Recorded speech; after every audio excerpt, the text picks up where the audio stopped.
Olá pessoal, eu sou o Fabiano. Nesse vídeo eu vou mostrar um exemplo de derivada usando a definição de limites.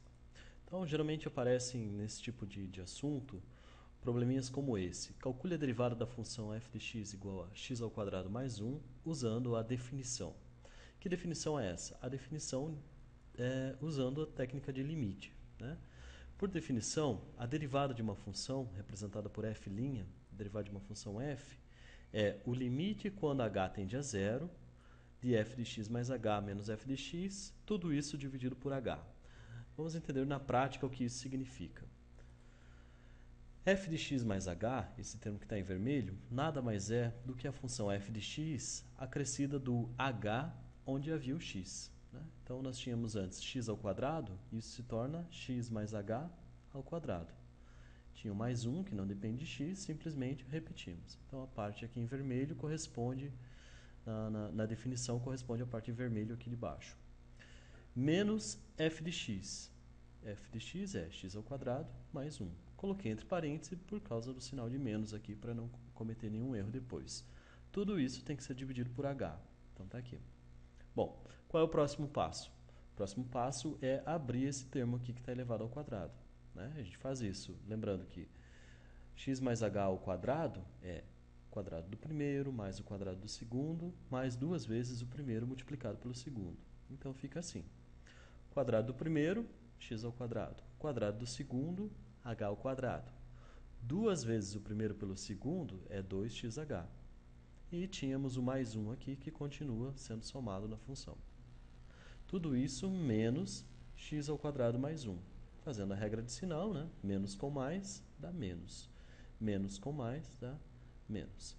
Então, a equação fica dessa maneira. X ao quadrado mais h ao quadrado, mais 2xh, mais 1, menos x ao quadrado, menos 1. Tudo isso dividido por h. A próxima etapa é unir os termos semelhantes. Então, note que nós temos um x ao quadrado positivo e um x ao quadrado negativo. Da mesma forma, nós temos mais 1 positivo e temos menos 1. É claro que esses termos se cancelam e vai restar, então, h ao quadrado menos 2xh, que está mostrado aqui embaixo, né? Então, eliminando os termos em verde e em azul, restou apenas o h ao quadrado mais 2xh e tudo isso tem que ser dividido por h. E agora a gente já pode fazer essa simplificação. H ao quadrado dividido por h dá simplesmente h. E 2xh por h também dá apenas 2x. Então, aqui está. H ao quadrado dividido por h é h mesmo. 2xh dividido por h, sobra só o 2x. Agora vamos finalmente calcular o limite. O limite quando o h tende a zero.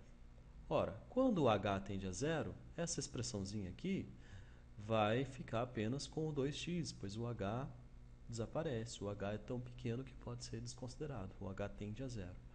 Então, nós temos finalmente a resposta, que é f de x, f' de x, igual a 2x.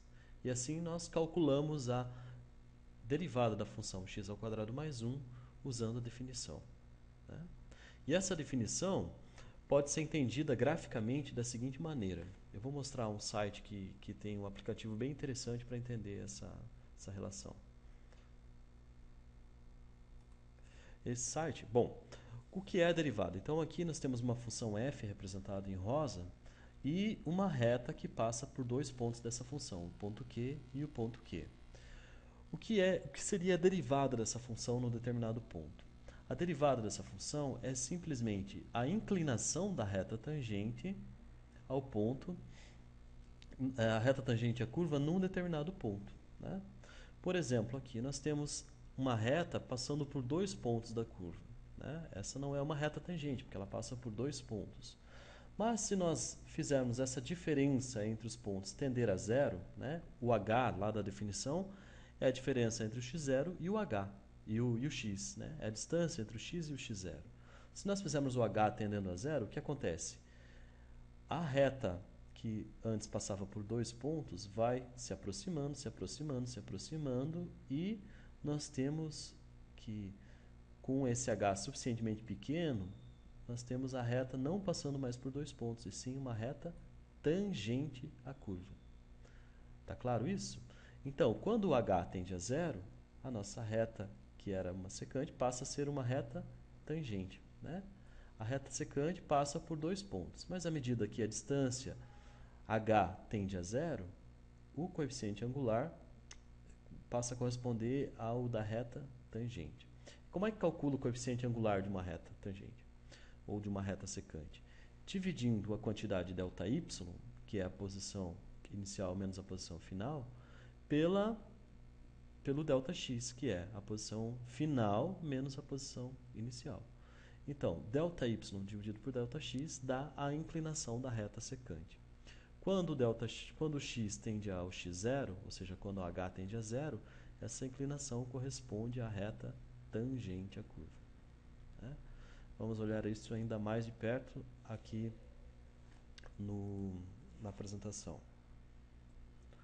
Note, então, que se nós tomamos aqui uma função em azul, representado com 2 pontos P e Q, a reta que passa por esses 2 pontos, a reta secante, tem coeficiente angular, a diferença aqui no eixo y dividido pela diferença no eixo x. E como é que se calcula a diferença aqui no eixo y? É a posição final menos a posição inicial.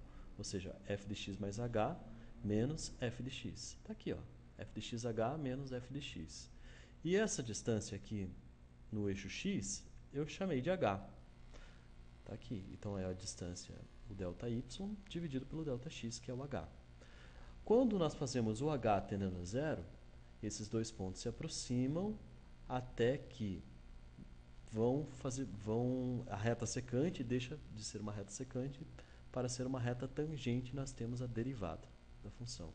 É por isso que se diz que a derivada de uma função é a inclinação da reta tangente à curva naquele ponto, né? Mas isso é a explicação da definição. Durante os exercícios, vocês vão usar realmente aquilo que eu expliquei naquele exemplo, né? Aquela técnica para resolver tudo. Então é isso. Muito obrigado. Até a próxima.